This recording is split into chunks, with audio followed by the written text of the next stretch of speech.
እንደምን ሰንብታችኋል ውድ ያዋጭ ቤተሰቦች ያዋጭን ዜናዎች ይዤላችሁ ቀርብ ያለው ከዜናዎቹ ጋር ጌታውን ታደሰ ነኝ አብራችሁን ቆዩ አዋጭ ከመጋቢት 1 እስከ መጋቢት 6 ቀን 2017 ዓ.ም ድረስ ባሉት የሥራ ቀናት ውስጥ ከ201 ሚሊዮን ብር በላይ የብድር አገልግሎት ለአባላቱ ሰጥቷል። ህብረት ሥራ ማህበሩ በ30 ቅርንጫፍ ቢሮዎቹም ለ6 ወርና ከዚያ በላይ 25 በመቶ ቆጥበው ብድር ለመውሰድ አስፈላጊውን ቅድመ ሁኔታ ላሟሉና የብድር ጥያቄዎችን ላቀረቡ አባላት ብድር የመስጠት ሂደቱን ባሳለፍነው ሳምንትም አጠናክሮ ቀጥሏል።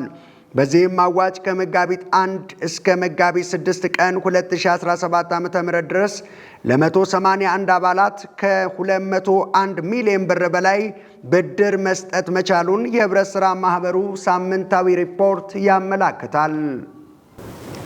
ውድ የህብረት ሥራ ማህበራችን ቤተሰቦች አብራችሁን ከኛ ጋር ስለቆያችሁ ከልብ እናመሰግናለን። መልካም ጊዜ